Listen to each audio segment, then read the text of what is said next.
Welcome to Burlap Teachers. Enjoy the video. You begin now.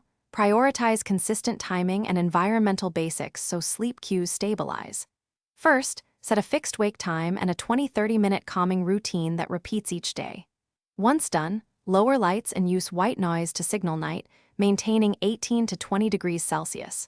You should check feeding timing and cluster feeding to reduce night hunger.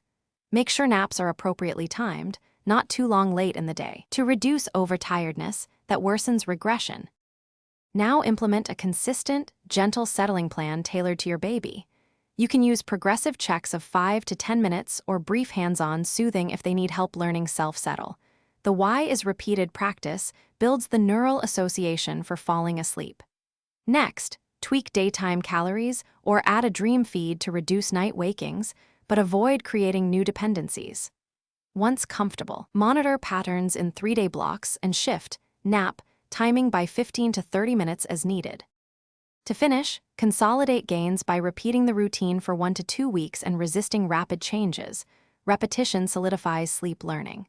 Once done, gradually reduce parental intervention at night, shorten responses, keep interactions low-key, and restore the wake time promptly after disruptions.